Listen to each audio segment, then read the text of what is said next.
chegamos aqui no nosso último painel. Nós vamos ter um painel político agora. Honrosas presenças de 3 ex-presidentes da Câmara e, mais ainda, um ex-presidente da República, o presidente Temer, que está aqui conosco.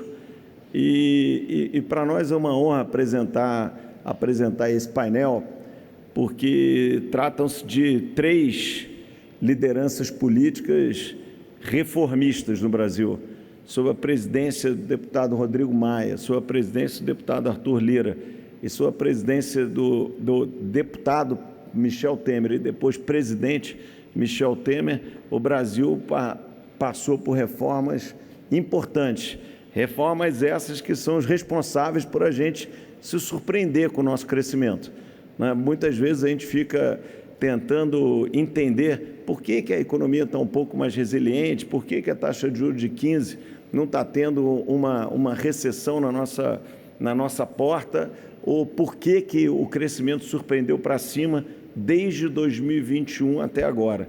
Na verdade, a resposta para isso está na sequência de reformas que nós fizemos: a reforma trabalhista, reforma da Previdência, reforma mais recente fiscal, independência do Banco Central, as diversas concessões, 3 privatizações das 6 maiores companhias no Brasil, a lei de saneamento, lei do BNDES, e tudo isso aconteceu sob a liderança política de Rodrigo Maia, Michel Temer e Arthur Lira. Então, a eles que, obviamente, entendem tudo da política brasileira, em nome de todo mundo aqui que está no salão, presidente, é um agradecimento ao esforço de fazer o Brasil melhor.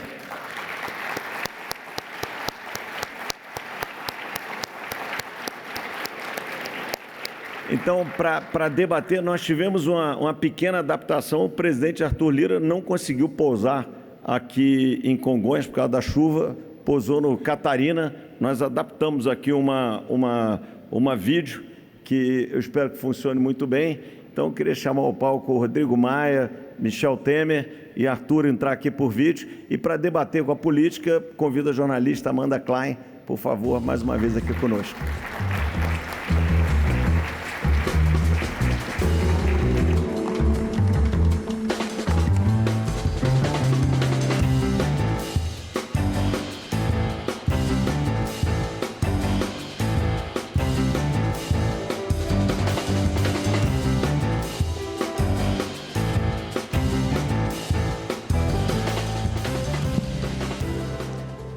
Boa tarde a todos, boa tarde, presidentes. Hoje 3 aqui, vejo que o deputado Arthur Lira já está conosco por vídeo. Seja muito bem-vindo, é uma pena que o senhor não pôde estar presencialmente, mas agradecemos a participação de todos em nome do BTG Pactual. Queria acrescentar ainda ao que o André Esteves acabou de dizer, porque além de 3 presidentes reformistas da Câmara, nós temos 3 personagens do centro político.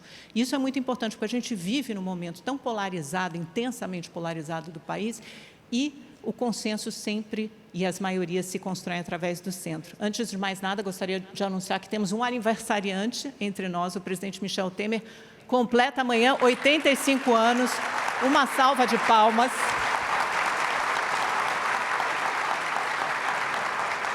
Ele merece a cabeça melhor do que nunca. E a bioimpedância de quanto, presidente, que o senhor me contou? 58, peraí, deixa eu te dar o microfone, pronto. Só dizer que eu faço 58, porque a ordem dos fatores não altera o produto, né? Maravilhoso, gente. Então, 58 anos, parabéns pelo seu 58. Presidente, gostaria de começar com o senhor, porque a gente vive um momento em que a gente tem um governo de esquerda, um Congresso de direita, o que torna a governabilidade mais difícil, e um Supremo Tribunal Federal que tem sido protagonista e é visto pela sociedade, pelo Congresso Nacional, como crescentemente politizado. Como o senhor reflete, que considerações faz sobre a atual quadra da nossa história política, principalmente levando em consideração que talvez a atividade política por excelência, que é a mediação do diálogo para construir consensos, esteja sendo dinamitada pela intolerância ao pensamento divergente, à divergência, ao pensamento contrário? Bom, Amanda, eu quero cumprimentar o Rodrigo, o Arthur Lira e todos, né? E dizer o seguinte nesta preliminar, né? Você usou uma palavra fundamental para os dias atuais, a palavra diálogo. E o que eu percebo muitas e muitas vezes é que não existe diálogo. E isto prejudica muito, não só o relacionamento entre brasileiros em geral, mas até entre instituições. E eu tomo a liberdade de dizer também que eu tenho, se me permite a expressão um pouco mais forte, um certo desprezo por esses conceitos de esquerda, direita, centro, porque eles estão superados desde a época que caiu o Muro de Berlim. O que interessa ao povo é realmente o resultado de quem governa, não é? Se os três poderes estão governando, um se diz de esquerda ou de direita, mas as coisas vão bem, tem credibilidade, o país vai à frente. Quando você não diz o que é, mas também a economia vai mal, as coisas vão mal, não há credibilidade. E eu acho que falta um pouco para o Brasil este diálogo, especialmente um diálogo, eu sempre sugiro, tomo a liberdade de adiantar, uma espécie de pacto, um pacto republicano, um pacto da alvorada, um nome que se dê, um pacto que seja feito entre os órgãos do poder, que até, Amanda, poderiam chamar, você sabe, entidades civis, poderiam chamar, até a oposição. Mas olha aqui, minha gente, vamos dar um jeito no Brasil, vamos coordenar os trabalhos de uma maneira que estas crueldades que normalmente têm acontecido não ocorram, não é? E eu acho que isso seria, o momento é mais do que especial para o que está acontecendo hoje no Brasil. Eu acho que, você veja, você não tem que se opor, não tem que se incomodar com a objeção programática, conceitual, ideológica, não é? Nós tivemos, o Rodrigo era presidente da Câmara na época, eu era presidente da República, nós trabalhamos juntos. Eu trabalhei junto com o Congresso Nacional, não é? E foi o trabalhar junto com o Congresso Nacional que permitiu que fizéssemos reformas fundamentais e problemáticas, porque mexer em direito de trabalho é mexer em vespeiro, mexer em previdência social é mexer em vespeiro, em teto de gasto é mexer em vespeiro, não é? Recuperar estatais não é fácil, mas nós tivemos o apoio do Congresso, fruto desse diálogo permanente entre o Executivo e o Congresso Nacional. E eu acho que está faltando um pouco isso, não é? Se me permite, eu tomo a liberdade de dar dois exemplos. Um primeiro, quando nós fizemos a reforma trabalhista, o Rodrigo se lembra disso, nós levamos uns 4 meses para mandar o projeto para o Congresso Nacional, ou seja, primeiro convencemos a sociedade e o Congresso para depois remeter a reforma trabalhista. Vocês viram que ela passou, depois das observações do Congresso, não houve uma greve de trabalhadores no país. Agora, tome esse caso do IOF, muito recente. Foi mandado sem um diálogo, penso eu, com o Congresso Nacional. O que aconteceu? O Congresso, no exercício legítimo que lhe é permitido pela Constituição, editou um decreto legislativo suspendendo a eficácia daquele decreto presidencial. Isto foi levado ao Supremo, pelo Executivo, o Supremo suspendeu a eficácia do decreto legislativo. Fruto do quê? Fruto da falta de diálogo. Portanto, digo eu, se houver diálogo, já é um bom começo para a governabilidade.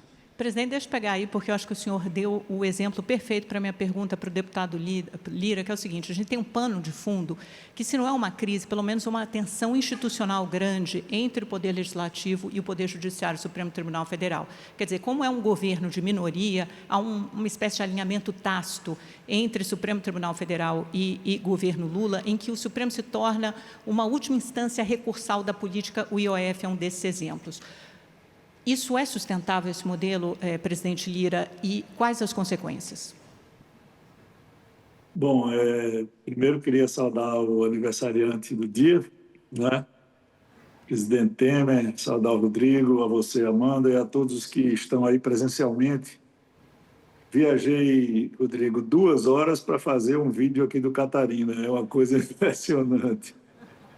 Bom, a nossa análise com relação a isso é de que a fala do presidente Temer ela ecoa e tem muita força na análise que ele faz. Eu aprendi desde cedo, e principalmente com esses 2 homens que estão aí, nós convivemos juntos muito tempo. Rodrigo, presidente Temer, presidente da República, o líder no plenário. Na sequência, presidente da Câmara, sempre ouvindo muito, dialogando muito. Eu tenho dito diversas vezes que a grande virtude do governo Temer foi atender ao Congresso quase que diuturnamente, ouvir e dialogar. A análise dos fatos com relação ao IOF, Amanda, foram claros. a sua análise, a análise do presidente Michel, eu penso que a análise do presidente Rodrigo, de todos que estão na plateia e de todos que nos cercam. Eu dizia lá em julho, em Portugal, que os poderes constitucionais do Brasil davam um passo para trás para que a gente pudesse rearrumar essa quadra que nós visitamos em comum, ou isso vai chegar num ponto de muita dificuldade. Todos os temas que estão sendo postos em discussão no Congresso Nacional, a falta de diálogo permanente entre articulação política e Congresso da República, uma sempre intervenção do Supremo, que provocado muitas vezes, não é, por ações partidárias a nível de ADPFs e ADI, que o Congresso tem a responsabilidade também de alavancar, de levantar, de dar um limite maior para essas regras de quem pode propor, que partidos políticos podem propor. A gente vai viver o tempo todo nessa discussão que não se sana. Eu não penso que irá diminuir, pelo contrário, nós estamos num momento em Brasília de muita cautela, de muita dificuldade de diálogo, e nós precisamos urgentemente sair dessa situação. O Brasil tem temas importantes ainda a resolver. Nós estamos num ano de muito trabalho ainda, que é um ano pré-eleitoral, e essa análise ela machuca, né? Há uma dificuldade, como a gente pode falar assim muito francamente, do governo se articular no Congresso. Não é porque o Congresso é de centro-direita, reformista, e o governo é progressista, não. Nós já tivemos momentos de muita sinergia, de muita ajuda. Nunca um Congresso votou uma PEC de transição com efeitos bons ou ruins para dar ao governo eleito pelo povo que o governo do presidente Lula teve do Congresso Nacional anterior à sua posse. Um gesto de boa vontade para que durante o primeiro ano ele pudesse implementar as medidas e para os programas, as ideias para os quais ele foi eleito, o seu governo. E de lá para cá as coisas não andaram e não andam numa sinergia muito boa. O governo ele tende a se defender no Supremo da falta de articulação do Congresso. Um exemplo claro é a questão do IOF, um assunto que não foi, com todo o respeito que eu tenho ao ministro Haddad, o excelente relacionamento que eu tenho com ele, mas assim, não foi discutido com o presidente da Câmara, não foi discutido com o presidente do Senado, não foi discutido com os líderes partidários do Congresso Nacional. A saída, naquele momento, assodada em busca de algumas saídas econômicas mais rápidas, desembocaram nessa confusão que a gente vê hoje com muito agravamento político, Amanda. Bom, parece que isso deixou cicatrizes profundas, então passo a pergunta ao deputado Maia. Como é que você sai disso, né? O que o deputado Lira falou, como é que você sai disso? Isso deriva de uma debilidade de articulação política do governo. Por outro lado, também o Congresso vem alargando seu poder, principalmente sobre o orçamento, com emendas impositivas de forma crescente, que também aumentaram de forma exponencial nos últimos anos, quer dizer, se toma lá da cá, né, a destinação de verbas, que normalmente era feita pelo governo, não é feito mais, pelo menos não com a mesma eficácia. Como é que se sai do que deriva esse impasse, na sua visão, Maia? Bem, primeiro, boa tarde a todos, agradecer o convite. Você sabe, eu sou muito crítico àqueles que olham exclusivamente para o parlamento e fazem a crítica. Agora, a tese são as emendas. Nós temos um problema, de fato, você pode falhar na qualidade da aplicação dos recursos das emendas. Pode ser que seja verdade, mas a discricionária do governo é o mesmo problema, porque também não está baseado em critérios claros, transparentes. Né? Eu outro dia disse ao repórter do UOL, que fez uma matéria sobre emenda, eu perguntei, e as emendas do Vaguinho lá de Belford Roxo? Elas são emenda lixo também, como o Marcos Mendes fala dos deputados? São a mesma coisa. Então, o que nós tínhamos que estar discutindo aqui, já falei com o Arthur, já falei com o Ciro Nogueira, é um critério nacional para a aplicação dos recursos. Um critério que impacte o governo e que impacte o parlamento, num guarda-chuva sobre a aplicação de recursos. Então, o que acontece hoje é que o governo, né, desde o governo Bolsonaro, ele resolveu ceder o orçamento para não fazer política. É o que a gente vem assistindo há quase 8 anos, não é isso? Né? O presidente Lula também abriu mão do orçamento, porque na PEC que o presidente Arthur falou e que o Supremo, na emenda da Rosa Weber, devolveu os recursos do RP9 ao governo, o governo rapidamente negociou com o parlamento. Por quê? Porque não quis formar maioria, como o Bolsonaro também não quis formar maioria. Então, nós estamos vivendo há 8 anos com um parlamento que parece muito forte e que eu acho que não é tão forte assim. Eu acho que o momento que o parlamento foi mais forte, desde a redemocratização, talvez tenha sido no governo do presidente Michel Temer, porque talvez a gente não tivesse tanto poder nas emendas, mas a gente tinha um grande poder na construção e na articulação das políticas públicas no país. Muita capacidade de articular em conjunto. Eu acho que isso que eu sinto falta hoje, estando agora no lado privado. Eu acho que a política acabou focando muito na questão das emendas, que garante o processo na ponta, mas tira, eu acho que até por vontade dos próprios governos, a capacidade que o parlamento tem de ajudar e de formular com o governo as políticas públicas. Então, eu acho que o que está faltando, eu acho que no Brasil, e já fui desse discurso do centro, eu acho que foi um erro nosso caminhar para o discurso do centro. Né? Nós não somos extrema-direita, mas nós somos políticos de direita. Eu acho que o Arthur é um político de direita, eu acho que a agenda do presidente Michel Temer à frente da presidência da República foi de direita, e a minha, naquilo que eu acreditei na presidente da Câmara, é de um político visto no cenário ideológico, políticos que acreditam mais nesse campo na centro-direita. Né? Então, eu acho que o que está faltando, eu acho que no Brasil hoje, é que a oposição tenha mais clareza na sua posição política para 2026. Isso está muito desorganizado. E quando a oposição está desorganizada, eu acho que atrapalha o processo político como um todo. Então, eu acho que o que a gente precisa entender é que a política e a democracia, né? A gente fala tanto em democracia é esse modelo aí, que tem governo, que tem Congresso, que tem judiciário, né? E quando a sociedade elege um Congresso que diverge da maioria que o presidente da República teve, ele precisa ser respeitado. Né? O que eu acho que vem sendo pouco respeitado desde o presidente Bolsonaro. Né? Se eu sou de esquerda e a maioria do parlamento tende a ser mais de centro-direita, é com esse parlamento que eu tenho que governar. Ou não legisla. O que o governo às vezes faz um pouco, não legisla e joga para o Supremo Tribunal Federal, que, aliás, é outra crítica que eu também divirjo. O Supremo Tribunal Federal é muito forte por culpa da política. Nós, toda vez que perdemos uma votação, nós recorremos ao Supremo ou à Procuradoria-Geral da República. E nós fortalecemos esse poder contra a própria política, porque, em vez de resolver no campo das ideias, no campo da política, nós, achando que esse plenário de hoje ou de ontem do Supremo vai nos garantir uma vitória ou uma liminar em algum tema que nos interesse. Então, eu acho que a política também precisa, como o Arthur falou, limitar, né, quem pode ingressar no Supremo Tribunal Federal. Eu acho que isso é uma questão que precisa ser debatida, mas mais do que isso, a política também precisa se conter. A gente reclama que o Supremo precisa ser contido, mas a política precisa conter o seu ímpeto de estar sempre caminhando as suas demandas para o Supremo Tribunal Federal, pelo menos, principalmente os governos, que geralmente têm mais força que o Congresso no Judiciário brasileiro.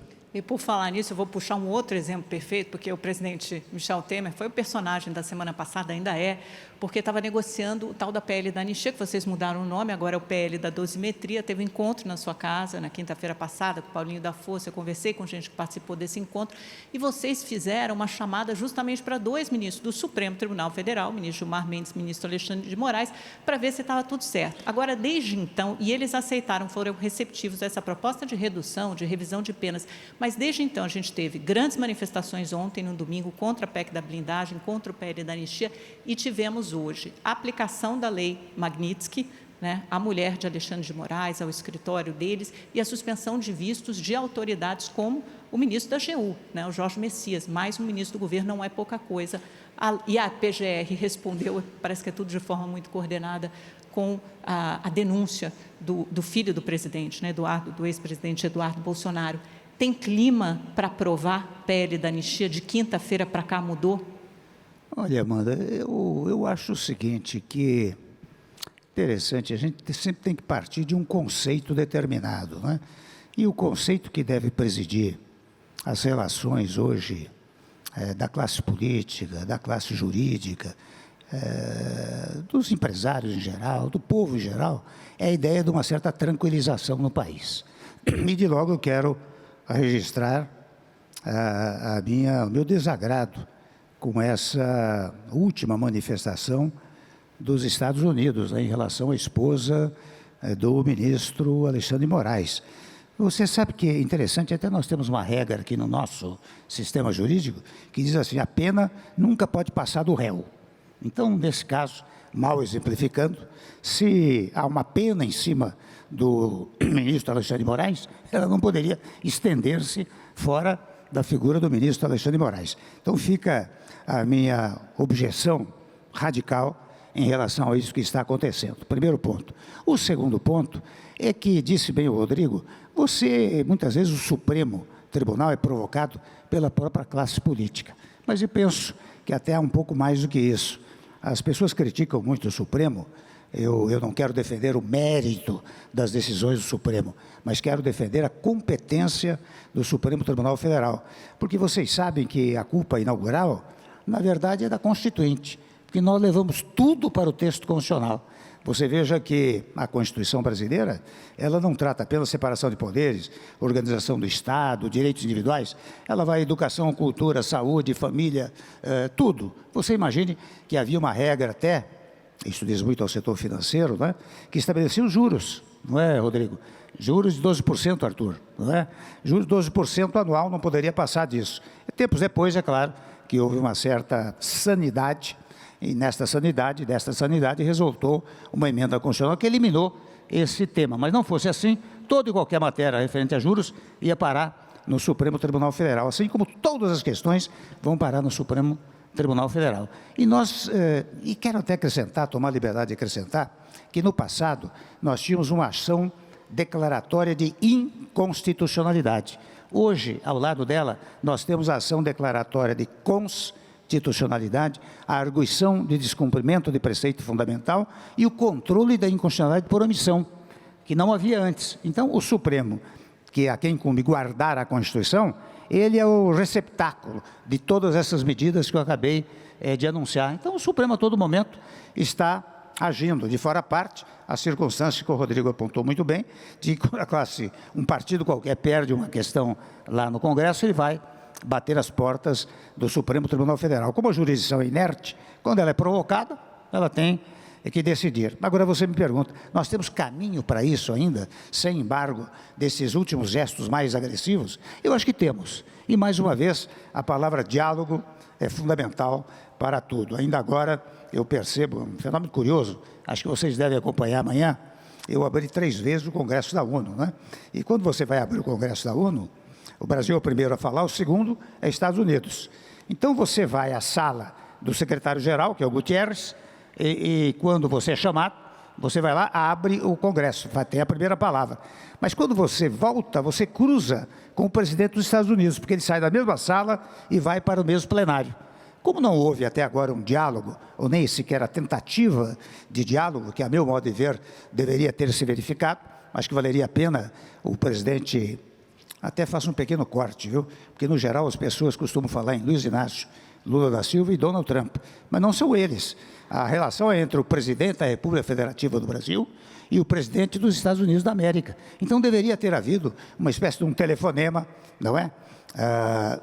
Tenho quase absoluta convicção de que o presidente dos Estados Unidos atenderia, mas se não atender, o presidente teria dado uma satisfação ao povo brasileiro. Olha, eu tentei ligar, liguei, não atendeu. Voltem aqui amanhã, vou tentar novamente. Ora bem, o que vai acontecer neste... Você percebe que todo mundo quer muita moderação, muito equilíbrio, muita sensatez, né? Então, olha, o que vai acontecer neste encontro? Ontem, aliás, hoje de manhã, dando uma entrevista, o que você faria se você cruzasse e não tivesse falado? Eu diria, olha aqui, para um minutinho aqui, presidente, posso dar um pulo a Washington? Vamos conversar um pouco sobre a relação Brasil e Estados Unidos? Eu acho que é isso que tem que acontecer e acho que a saída é por aí. Porque veja que está se agravando cada vez mais. O gesto de hoje, de aplicar aquela lei Magnitsky, não é? A senhora esposa do ministro do Supremo, e outras tantas medidas, André, que poderão vir inadequadamente na relação Brasil e Estados Unidos, elas só prejudicam esse relacionamento. E nós temos uma tradição de relacionamento muito adequado com os Estados Unidos, como tendo com a China, com todos os países, porque o multilateralismo é fundamental, já que as relações entre países hoje não são mais relações político-institucionais, são relações de natureza comercial. Nós temos interesse em importar, exportar com todos os países do mundo. Então, digo eu, concluindo, né? Há ainda chance? E acho que o Congresso ainda é o lugar mais adequado para produzir uma emenda à Constituição que busque a pacificação do país. Deputado Lira, falando um pouco ainda sobre a repercussão negativa, né, que teve a aprovação da PEC da blindagem semana passada na Câmara dos Deputados. A gente teve uma repercussão muito negativa nas redes sociais, isso transbordou para as ruas. O ministro da Justiça, Ricardo Lewandowski, falou, olha, isso é um salvo-conduto para organizações criminosas se infiltrarem em assembleias legislativas pelo país, cria uma casta de inimputáveis em referência aos parlamentares. Foi um erro aprovar a PEC da blindagem, na sua avaliação? O desgaste não ficou todo no colo da Câmara, até porque o Senado falou, olha, daqui não passa, a gente provavelmente vai votar contra, pelo que tudo indica. Tinha alguma coisa combinada com o Senado? Esse jogo estava combinado? Acho que todo mundo quer esclarecer essa dúvida. Olha, Amanda, longe de ter tido a participação na articulação dessa matéria, isso é feito ao presidente da Casa, ao presidente do Senado, e líderes partidários que representam a vontade da maioria das casas, né? A gente vive num processo democrático que nem sempre nós temos unanimidade, mas nós devemos respeitar as maiorias. E no bojo, no caminho do que disse aí o Rodrigo e o presidente Temer, muitas vezes as ADIs que estão sendo propostas e interpelando o Supremo a se posicionar, elas são propostas por partidos de um deputado, representação de um ou dois deputados contra votações de 300, 400 deputados no plenário daquela casa. Nos bastidores, todos sabem que quando fui consultado, eu me posicionei contra alguns pontos do texto da PEC que foi votado, porque nós sabíamos que, muito embora o discurso de que o texto originário da Constituição de 88 não teria nenhum tipo de inconstitucionalidade, porque ele nasceu junto com a Constituição, ele tinha uma marca que todos já previam, que era o fato de dizer que a blindagem, a impunidade, à época que ninguém permitia, que o texto constitucional previa uma autorização prévia do Congresso sem data limite para sua aprovação, e isso não acontecia, o que deu margem, na época, a muitos criminosos, sim, procurarem um mandato parlamentar para ter imunidade.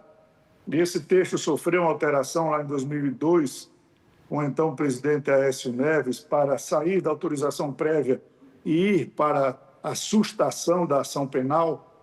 Nós temos que analisar isso de uma maneira mais ampla, no sentido de tudo que está acontecendo nesse momento, tudo que foi dito aí, prováveis desencontros entre os poderes, ingerência de um poder sobre outro, uma junção de dois poderes contra um, o fato da superveniência de um poder contra o outro. Então, essa temperatura ela vem subindo ao longo dos dias e é inevitável que a gente não olhe para isso.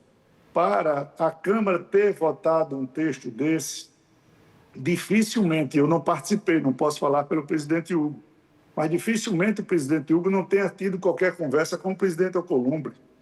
É importante que o presidente Alcolumbre diga se teve ou se não teve, que níveis de conversa, até onde chegariam, por que aconteceu essa votação. Por trás disso, por trás de toda essa rejeição, é importante que a gente entenda que talvez isso tenha sido um grito por parte da Câmara de interferências de julgamentos, de posicionamentos de um poder sobre o outro. Eu não digo aqui que ninguém está errado, nem que ninguém está acima, nem que ninguém está abaixo.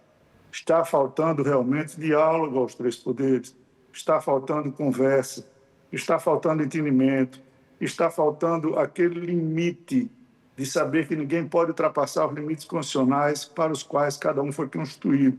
E o que aconteceu, nós vamos ver, é fácil hoje pessoas que estavam muito abaixo da linha razoável da política, hoje todos estarem se manifestando porque é conveniente o like. E a gente tem que entender o que é que isso dá, o que é que isso repercute, até onde isso vai, quais são os limites, se é certo, se é errado. Nós sabemos que tinha essa crítica. Agora, o modelo atual, Amanda, de sustação de ação penal, por exemplo, em 22 anos a Câmara usou uma única vez. Então, a gente não pode dizer que era blindagem, que era autopreservação, não. Os processos e os inquéritos correram normalmente. E eu não acredito que a Câmara dos Deputados nem o Senado Federal, pelo fato de ter a sustação ou autorização prévia, iria passar a mão por cima de qualquer criminoso, de qualquer político, qualquer deputado e senador que cometesse um ato improbo ou indigno. Não. Talvez isso seja uma resposta política, certa ou errada, muito ou pouco dosada, de tentar evitar interferências como a gente vê hoje, se certas ou erradas. A interferência hoje nas decisões do Supremo Tribunal Federal, mesmo que provocados, interfere diretamente na vida política do país e nas leis que são votadas no Congresso Nacional. Talvez, com todo o carinho e relacionamento que eu tive, que o Rodrigo teve e que o presidente teve com os demais poderes, e a gente sabe como é difícil construir essas pontes, sabe que sempre as portas têm que estar abertas, sabe que o respeito às autoridades constituídas sempre foi parte das nossas gestões.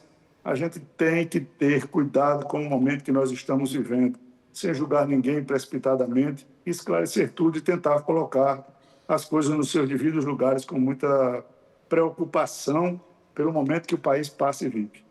Deputado Maia, o presidente Hugo esteve aqui mais cedo e falou que é preciso enfrentar essa pauta tóxica, até para tirar o bode da sala. Ele estava se referindo à PEC da anistia, à PEC da blindagem, etc. É possível enfrentar essa pauta? Que desfecho o senhor vislumbra com a sua experiência política para essa pauta, né, de anistia, de blindagem, e principalmente é possível avançar com a pauta legislativa proposta pelo governo? Depois eu até volto para o Lira para perguntar sobre o desconto, né, para quem ganha até R$5 mil, o imposto de renda, enfim, pautas que efetivamente interessem à sociedade. Bem, eu acho que, a minha opinião é que talvez com essa decisão do governo americano de hoje, o ambiente tenha terminado de ficar muito ruim, né? Principalmente depois da repercussão e da interpretação que se deu da PEC votada na última semana, né? Eu não entendo como é que a oposição pode ser tão competente para ressuscitar um governo, né? A extrema-direita tendo uma competência, assim, só assim, né, para o Lula voltar para o jogo, na minha opinião, na minha modesta opinião, não estou aqui escolhendo lado, entendeu? O Lula voltou para o jogo graças à estratégia desorganizada e sem projeto da oposição, da extrema-direita, né? E o que eu espero é ver um processo eleitoral ano que vem, onde a direita dispute com a esquerda, né, e que a extrema-direita possa participar, mas os extremos são sempre minoritários, né? Então, eu sempre dizia isso a um amigo meu que é líder, um dos líderes do PL, falei, cuidado que evento de anistia ao Bolsonaro, vocês não vão aglutinar a gente. Vocês têm que tratar das pessoas lá de baixo, porque certo ou errado é onde eu acho que tem solidariedade das pessoas. Mas, né, o ambiente fica um pouco contaminado e tóxico, né? Eu estava até dizendo para alguns amigos ontem como é que, nesse ambiente, a extrema-esquerda colocou o presidente no processo. Porque um governo que expande de forma tão radical os gastos e está nas pesquisas na situação que o governo está, né, só um ambiente político muito desorganizado para recolocá-lo muito rápido no jogo. É a minha opinião. Então, eu espero que esse processo possa fazer com que os líderes dessa extrema-direita, que não é o Arthur, que não é o Ciro, que não é o Rueda, que não é o Hugo, que eles entendam que o processo eleitoral de 26 já começou e que eles deveriam, por formar a maioria junto com a direita no parlamento, se preocupar um pouquinho mais com a agenda do projeto do imposto de renda, que pode estar ruim, pode estar bom, mas é uma iniciativa, né, da reforma administrativa, já começar a pensar num debate para daqui a 3, 4 anos, uma nova reforma da Previdência que virá e será necessária. Não sei, os temas, eles precisam começar. A discussão de uma nova lei de finanças públicas, para a gente discutir o orçamento, não pode mais o parlamento ser culpado sozinho por todas as mazelas e a falta de bons critérios na aplicação do dinheiro público. Então, eu acho que a extrema-direita pode aproveitar essa semana que ela ressuscitou o governo nas ruas e começar a entender que a sociedade vai demandar delas, já demandava, mas eles não estavam enxergando, espero que comecem a enxergar, que a agenda que o Lula tem bem organizado, que o PT tem bem organizado, que o Edinho tem bem organizado, que o Zé Disseu tem bem organizado, que a direita possa tomar conta dessa agenda e que a esquerda faça lá o proselitismo dela nas redes sociais e deixe que o parlamento tenha um debate mais transparente e sério de quais são os caminhos que nós esperamos para o Brasil nos próximos anos.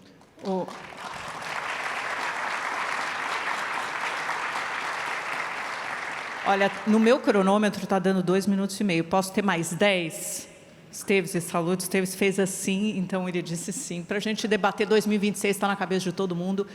Sabe, presidente, dizem aqui que, dizem as más línguas que a Faria Lima quer um presidente de direita e tem que ser um desses governadores que estão aí de direita. Eu acho que a intriga da oposição, eles gostariam mesmo do Volta Temer. O senhor está pensando nisso? Não. Não. 85, 58. Quero que o senhor me responda isso, mas quero também já jogar isso que o deputado Maia falou, que é uma provocação. Na verdade, ele está sugerindo um divórcio entre a direita pragmática, racional, a direita que se chama de direita e não de centro, que dá nome aos bois, e uma direita mais extremista, polarizada, ideológica. Isso é possível na sua concepção? O senhor concorda com Maia que todo esse jogo político que resultou em tarifaço, sanções, etc., ressuscitou o Lula, ressuscitou a esquerda, fez com que o Lula chegue mais forte a 2026? Quem vai ser o candidato do outro lado? Eu acho que o Rodrigo tem razão. Você sabe que o maior cabo eleitoral hoje, dá uma liberdade de dizer, não é? Do presidente Lula para uma reeleição é o presidente Trump. E aqueles que, na verdade, foram aos Estados Unidos para criar problemas aqui para o Brasil. O Rodrigo tem razão. Ele recuperou-se eleitoralmente. Agora, o que também ele quis dizer, penso eu, é o seguinte, é interessante quando você pensa em esquerda-direita, mesmo pensando em esquerda-direita, você tem na chamada esquerda um grupo minoritário que faz barulho e vai para a imprensa. Do outro lado, na chamada direita, ou extrema-direita, você tem um grupo minoritário que faz barulho e vai para a imprensa. Mas tem a grande massa de brasileiros, pelo menos eu tenho tido essa experiência, embora esteja fora da vida pública, de pessoas que não querem mais isso. As pessoas querem uma certa tranquilidade no país. E é interessante, viu, Amanda, eu tomo a liberdade de dar exemplos concretos. Você veja uma coisa, nesta última... E você veja como a radicalização cria problema em todos os setores. Neste último julgamento do ex-presidente Bolsonaro e dos seus assessores, houve um voto divergente.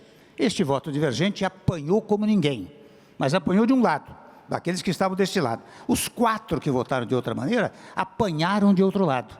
Ora, e uma coisa mais natural, mais do que natural, trivial até no judiciário, é quando tem um colegiado, você tem 3 votos a favor, 2 contra, é um problema de interpretação jurídica. Mas mesmo no tópico da interpretação jurídica, que é o que faz o judiciário, ainda assim, aquelas partes radicais batem dos 2 lados. Quem perdeu de um lado, quem ganhou do outro lado, bate desta maneira. Quer dizer, isto vai alcançando a mentalidade de todos. Mais ainda, quando você tem autoridades que usam palavras ásperas, não é? Palavras inadequadas, talvez, ao longo do tempo, não é? Você dá um mau exemplo para o povo, porque o povo olha o presidente da Câmara, o presidente do Senado, o presidente da República, enfim, governador e todos, como exemplo. Então, se há muitas palavras ásperas, um combate muito ácido, digamos assim, entre as partes, isto cria um tumulto no país. Diferentemente, se você tiver palavras mais amenas, porque, convenhamos, faço um pequeno corte, nós tivemos, eu, graças a Deus, trouxe o Congresso para governar comigo, mas nós tivemos uma oposição ferocíssima, não só a oposição política, como a daqueles que quiseram nos derrubar do governo. Você não viu jamais que eu, Rodrigo, ou na época era o Eunício, né, no Senado, nós disséssemos palavras ofensivas, agressivas, porque se você dá uma palavra agressiva, isto gera um novo fato que vai gerando outras palavras agressivas. Então, digo eu, e aqui complementando o que o Rodrigo dizia e o Lira também de igual maneira, porque essa coisa também de criticar o Congresso é uma coisa típica do nosso sistema, mas não é verdadeiro, porque quem chega lá, chega levado pela única figura que tem autoridade no nosso país, que é o povo, não é? Eu fui presidente da República, eu era autoridade constituída, quem me constituiu foi o povo, eu fui deputado, era autoridade constituída. Então, você tem que levar em conta esses fatos para dizer, você não pode desobedecer aquilo que o povo quer. E o que o povo quer está escrito na Constituição Federal. Aquela vontade do povo. Se você tem uma grande desarmonia entre os poderes, você tem imediatamente uma inconstitucionalidade, mas imediatamente uma desobediência à vontade do povo. Então, tal como nós três estamos dizendo aqui, e como eu penso, diz a maioria do povo brasileiro, a grande maioria do povo brasileiro, nós temos que ter a ideia de que o Congresso tem o seu papel, o Judiciário tem seu papel, o Executivo tem seu papel, mas devem harmonizar a sua conduta. Acho que este é o ponto, me parece, fundamental neste momento do país. E mais ainda, diálogo com os Estados Unidos, diálogo com a China, diálogo com Israel, diálogo com os países árabes, diálogo com todo mundo. O senhor não vai fugir da minha pergunta, não. Quem vai ser o candidato da direita, na sua visão? Você me pergunta no ano que vem. Deputado Lira, voltando um pouco para o senhor, porque a gente pensa na... Primeiro eu quero que o senhor me responda, vamos falar de 2026, mas só rapidamente sobre o seu projeto. O Hugo Mota falou que semana que vem deve votar na Câmara dos Deputados, isenção de imposto de renda para quem ganha até R$5.000. Está seguro isso? Dá para encaminhar essa votação mesmo nesse ambiente tão ruidoso e polarizado? Dá para garantir que haverá as contrapartidas para fazer com que o projeto fique neutro, né? Neutralidade do ponto de vista fiscal? E sobre 2026... quem que vocês vão apoiar? A Federação União Progressista já disse que está deixando o governo Lula, Celso Sabino vai sair do União Brasil, os ministros do PP até o final do mês, provavelmente. E aí, a construção parte daí para que candidato e como é que chega a esquerda para essa disputa eleitoral? Bom, em primeiro lugar, o projeto da isenção do imposto de renda, que, de certa forma, traz justiça tributária para os que têm salários menores até R$5.000. O relatório foi apresentado dentro da estrutura de uma comissão especial lá em julho. Então, nosso papel a nível de relatoria da comissão especial ele foi cumprido com todas as dificuldades que o tema requer. Há uma unanimidade no Congresso Nacional com relação à isenção, Amanda, mas há muita discussão, e eu não tenho dúvida, venho dizendo isso desde o primeiro dia, quando teve a sua aprovação na comissão especial, que vai haver um debate muito intenso no plenário com relação à forma, valores, condições da forma de compensar a isenção do imposto de renda até R$5.000. O governo tem que estar preparado, os partidos têm que ter responsabilidade com as votações. Nós não temos nenhum tipo de vaidade com relação ao relatório, porque o relator ele faz um texto que tenha maioria, que consiga harmonizar dentro dos preceitos básicos. A classe que produz, os empresários, as pessoas que geram emprego e renda, estão numa luta ainda muito grande para tentar equacionar algumas questões do texto, e nós não fechamos as portas, nós estamos ouvindo a todos. O cronograma que o presidente Hugo colocou é de amanhã, na reunião dos líderes, este relator poder explicitar aos líderes todos os pontos do relatório, como se chegou, de que modo se chegou, quais são as compensações, estados e municípios, a forma neutra para não ser arrecadatório, e, lógico, vem aquela discussão de ter um imposto novo, disso ser dividendo, de não ser dividendo, de se taxar pessoa física com jurídica. Na realidade, é mais complexo do que simplesmente essa visão mais rasteira que muitas vezes a imprensa tem dado a visão. Então, amanhã começa primeiro o tratamento com os líderes, depois nós vamos estar à disposição das lideranças partidárias, com os deputados, para esclarecer, ouvir, melhorar, aprimorar, da mesma forma com a sociedade civil e todos os setores produtivos do nosso país, que sempre tiveram a oportunidade de debater muito na aprovação, na discussão, na votação da reforma tributária. E nesses temas que envolvem reforma de renda ou alguma dificuldade ou a melhora do caminho de desburocratização, de tudo mais, quando envolve questões tributárias, todos nós sabemos que o debate ele fica bem mais duro, bem mais rígido, porque todos olham para as necessidades e dificuldades de cada segmento. A gente espera ter isso de maneira bastante franca, não é? Colocar de maneira bastante tranquila quais são os pontos do relatório que subsidiaram a votação na comissão especial, que é um ambiente muito mais controlado do que no plenário da Casa, sabendo que ele ainda vai ao Senado, ainda retornará. Se tiver algum tipo de eficácia, terá que ser aprovado até o dia 31 de dezembro, porque com outras formas e outras maneiras de se compensar essa isenção, teríamos, inclusive, com possibilidades de 27, se fosse mexer algum tipo de contribuição. Então, esse relator não fez, vai ouvir, vai colocar, e a gente vai, ao longo dessa próxima semana, analisar quais são. O clima, lógico, acompanhado por todos vocês, não estava fácil de percepção. O Rodrigo sabe o que eu estou falando, o presidente Temer sabe o que eu estou falando. O plenário da Câmara é um ambiente de muita diversidade política e ideológica, de pensamentos de mais conservadores, de mais liberais, né? E o clima não estava tranquilo para um projeto desse que tem importância para as camadas mais baixas e tem importância para quem já paga uma carga tributária pesada. A discussão ela tem que ser a mais técnica, independente, harmônica e responsável possível para que a gente não prejudique e não faça nenhum tipo de contaminação com um projeto importante como esse, do ponto de vista tributário, social e do ponto de vista de garantia de que quem produz, quem gera emprego, quem leva o Brasil nas costas não tenha mais um tributo de maneira mais crítica nas suas costas. Então, tudo é possível ainda dentro do plenário da Câmara dos Deputados e no Senado Federal.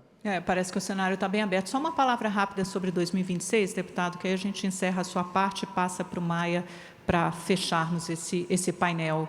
Como é que o senhor enxerga a candidatura da direita, o seu partido? Tem mesmo esse divórcio entre essa direita mais pragmática, um candidato dessa linha que deve estar na chapa, na cabeça de chapa? Olha, Amanda, a princípio, o meu partido Progressistas, que é um partido bastante homogêneo, tanto na Câmara quanto no Senado, nós fizemos uma federação com a União Brasil, que vem num processo de construção de PSL com democratas, e agora nós estamos federados. Lógico que um partido que tem a maior bancada na Câmara, a maior bancada no Senado, o maior número de prefeitos, de deputados estaduais, de vereadores no Brasil, com o maior tempo de televisão, o maior fundo eleitoral, vai ter participação decisiva, e eu espero que acertada na eleição de 2026. Eu sou daqueles que prefiro tratar os anos ímpares como um ano de muito trabalho. A gente já tem um calendário muito difícil de 2 em 2 anos de eleição. O Brasil funciona um ano para um ano, funciona um ano para um ano, porque as legislações elas trazem muito essa dificuldade. E se nós ficarmos parados, só conjecturando e pensando no processo eleitoral do presidente da República, senadores, deputados, prefeitos e governadores, esse Brasil ele nunca será governado com altivez nem com metas, como disse o Maia, como falou o presidente Temer. Nós temos que focar em 25, em projetos, em análise de propostas, em ideias que possam melhorar o ambiente do Brasil como um todo. Lógico que a gente tem as conjecturas, as possibilidades, está todo mundo trabalhando com relação a isso, mas tudo tem seu tempo. Já ouvia um amigo antigo que diz, você pode até dizer em quem você vai votar um ano e meio antes, mas você dizer em quem você não vai votar é muito complicado. Então, sempre a minha fala dentro do meu partido, da federação, na Câmara dos Deputados, é de muita prudência esperar com que o ano de 25, ou seja, anos ímpares, 23, 25, 27, sejam anos de muita produtividade quando eles saem do aspecto mais próximo das eleições. Deputada Maia, o senhor disse agora que eu estou no setor privado, eu posso falar o que eu quiser, vou dar minha opinião, mais ou menos, já está mudando. No caso lá em off, como é que é, Lira? No caso, ele tem esse direito, a gente tem que ter um pouco de mais cuidado. Exatamente, tem que ter um pouco mais... Já que o senhor pode ter menos cuidado, então tudo bem, vou contar para fechar o painel com o senhor. Quem vai sair candidato? Como é que vai ser essa disputa? Quem vai ganhar? O senhor já me disse até quem vai ganhar a eleição lá, não sei se vai repetir, mas vamos lá. Senão eu tinha apostado, que nem o Luiz do Fundo Verde falou naquele site lá, eu já tinha apostado, não apostei ainda. A minha opinião, eu sempre dei minha opinião. Não sei se eu acertei ou errei na vida, Michel, mas eu sempre dei minha opinião, presidente.